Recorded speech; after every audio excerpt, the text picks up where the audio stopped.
any matter which shall be brought under my consideration or shall come to my knowledge.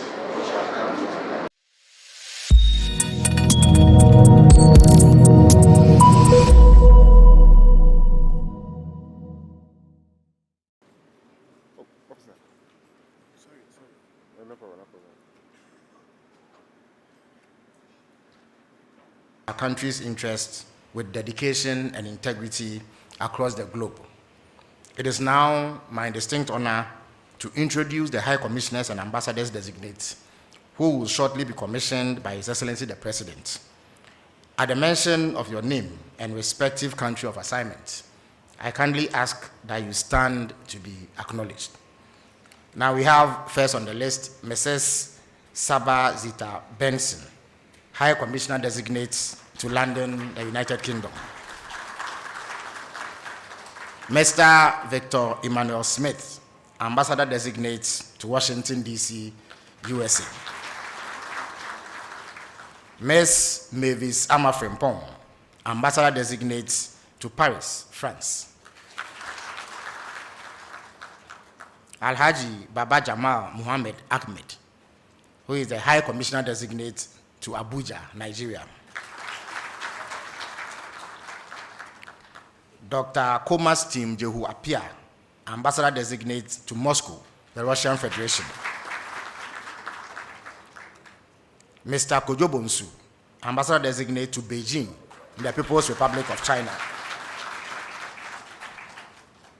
Alhaji Hamed Rashid Tunde Ali is Ambassador Designate to Abu Dhabi, United Arab Emirates. Professor Ohinie J. is Ambassador Designate to Berlin, the Federal Republic of Germany. Alhaji Abdul Nasiru Din, Ambassador Designate to Ankara, Turkey. Dr. Margaret Miewin Chebere is Ambassador Designate to Copenhagen, the Kingdom of Denmark. Mr. Labik Joseph Yani is Ambassador Designate to Malabo, Equatorial Guinea. Ni Amasa Namwali is Ambassador Designate to Brasilia, the Federative Republic of Brazil. Professor Kwesi Obri Danso is the High Commissioner Designate to New Delhi, India. Ambassador Samuel Yaukuma is Ambassador Designate to New York, United States of America. Mr. Godwin Baletum Amonzim is Ambassador Designate to Monrovia, Republic of Liberia. Mr. Akins Abroka is Ambassador in situ Designate, Director of State Protocol. Mr. Gustav Kweku Sefe Dovlo is Ambassador in situ Designate, Chief of Protocol. And the last but not the least, Mrs. Patience Kokui Gameli Kwame, Ambassador at Large Designate, is the Deputy Director General of the Research Department. Thank you very much. Chief Imam, newly sworn in High Commissioners and Ambassadors, family and friends. First, let me warmly congratulate you, our newly appointed High Commissioners and Ambassadors of the Republic of Ghana, recognition of your years of dedicated service, sterling achievements, and exemplary contributions, both in the public and private sectors. Only 4 days ago, I had the privilege of opening the joint conference of heads of mission and orientation program for our newly appointed envoys under the theme, Harnessing the Dividends of Diplomacy for Ghana's Reset Agenda. For the first time in Ghana's diplomatic practice, we launched Key Performance Indicators, KPIs, as a structured framework to guide your work. This innovation signals a new era of clarity, accountability, and measurable outcomes in our foreign service. These KPIs are not mere bureaucratic tools. They are instruments to ensure that every action taken by our missions abroad contribute directly to advancing Ghana's national priorities. I assure you that I'll monitor progress under the framework as part of our commitment to results-oriented diplomacy. Distinguished envoys, the reset agenda is this administration's blueprint, a bold vision to restore hope in our people, to rebuild trust, and to rekindle the movement towards prosperity. It seeks to re-anchor our integrity, transparency, and inclusive development governance, while much of this work will be driven domestically, your role is to extend this agenda abroad by cultivating strategic partnerships, unlocking opportunities, and deepening Ghana's place in the global community. Our foreign policy has always been anchored on enduring principles: Pan-Africanism, peaceful coexistence, self-determination, and the pursuit of justice and equity in world affairs. Yet today's world demands diplomacy that is also agile, that is innovative and purposeful. Global shifts in geopolitics, economics, and technology require Ghana not only to respond, but also to actively shape trends in ways that benefit our people. I therefore expect you to be vanguards of Ghana's economic diplomacy. Let your missions become dynamic hubs of export promotion, investment attraction, tourism marketing, innovative change, and diaspora mobilization. Carry Ghana's story to the world, not just as a beacon of democracy and stability, but also as a land of opportunity, open for business, embracing technology, and committed to partnerships that deliver prosperity for our youth and dignity for our working class. Your responsibilities go beyond representation. They also require strong leadership and sound administration. Your staff must be guided with fairness, respect, and a sense of shared purpose. The image of Ghana abroad is not only shaped by what you say, but also how you manage, serve, and uphold the dignity of every Ghanaian citizen that is under your care. Integrity must be your watchword. The Public Financial Management Act and all relevant regulations must guide your stewardship of public resources that are put in your care. I urge you to guard the public purse with diligence and ensure that efficiency, service, and ethical governance, the very values we're entrenching at home, shine through in every mission abroad. Let me be emphatic. Ghana cannot continue spending a staggering more than $15 million every year on renting properties abroad for our diplomatic use. This is not a judicious use of taxpayers' resources, and the reset agenda requires an immediate reversal of this trend. And that is why Cabinet has promptly approved the STRIDE initiative. And STRIDE refers to the strategic transition from rental to developing our own properties. I've tasked the Ministers for Foreign Affairs and Finance to work urgently to resolve this long-standing challenge. From my latest briefing, a transaction advisor has been appointed, standard designs are being developed, and funding mechanisms are already being negotiated. This decisive shift will ensure that our missions abroad are housed in properties that are owned by the Republic, reducing wasteful expenditure while safeguarding Ghana's dignity on the international stage. Distinguished envoys, the research agenda is a shared enterprise.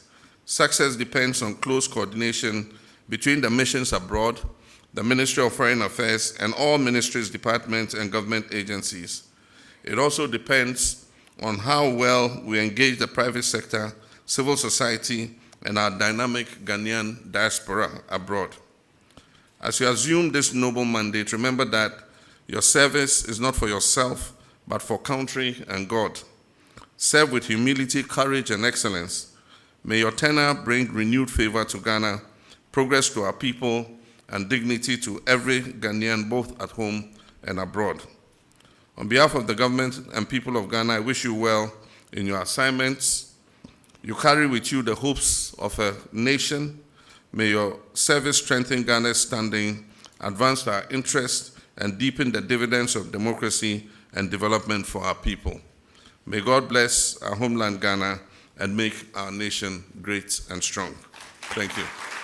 It is with profound gratitude, humility, and a sense of responsibility that I mount this rostrum to respond to His Excellency's remarks on behalf of my esteemed colleagues who have been nominated and appointed by our revered President, His Excellency John Dramani Mahama.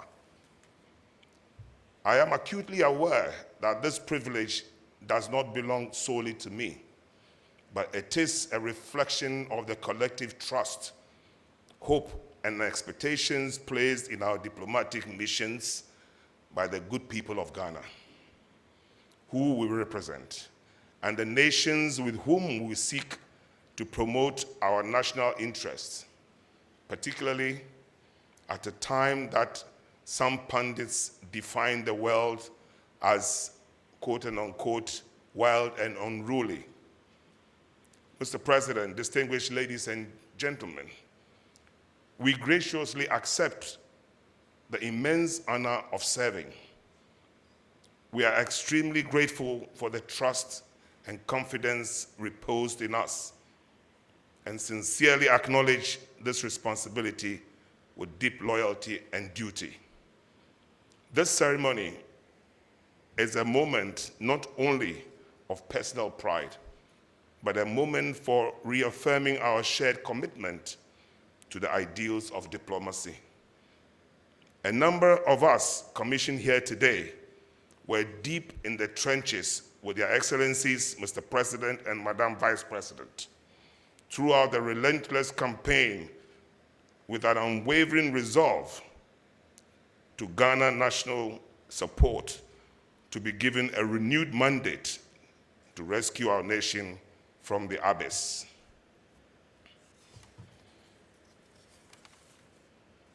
We vouched to restore and to reset Ghana.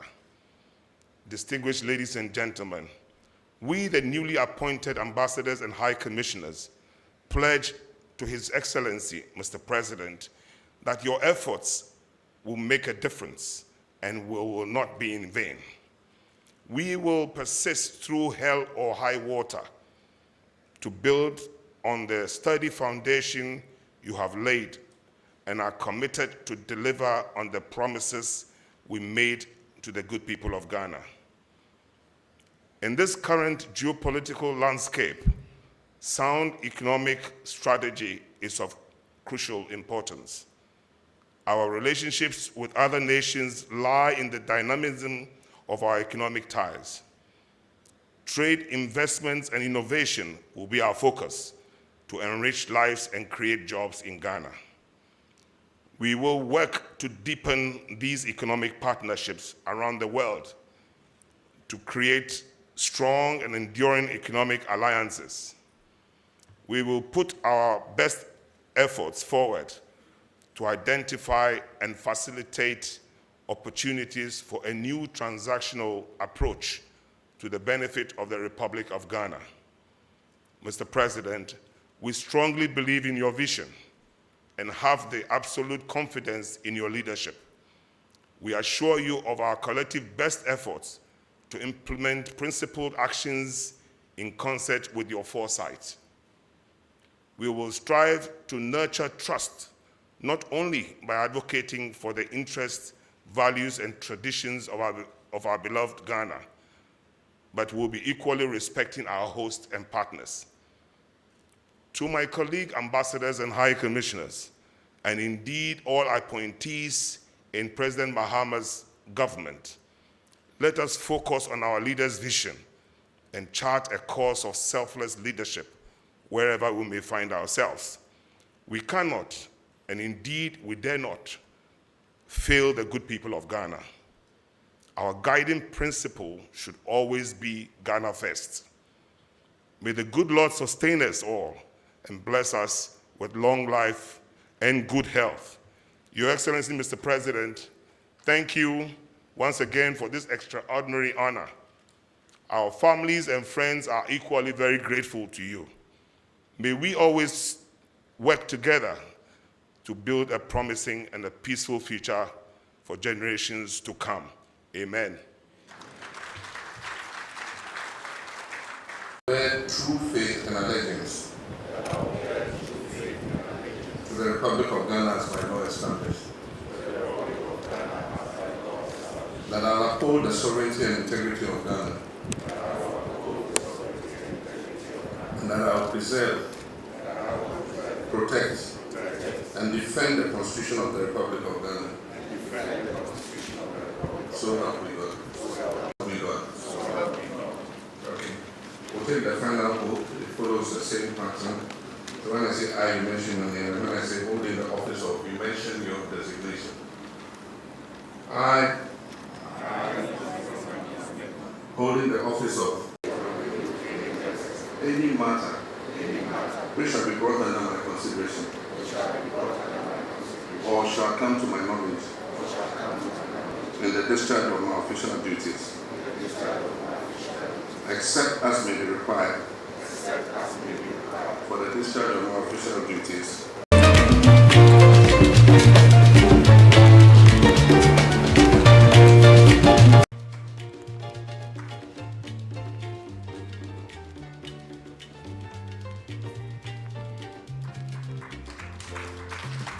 Alhaji Baba Jamal Mohammed Ahmed, High Commissioner Designate to Abuja, Nigeria.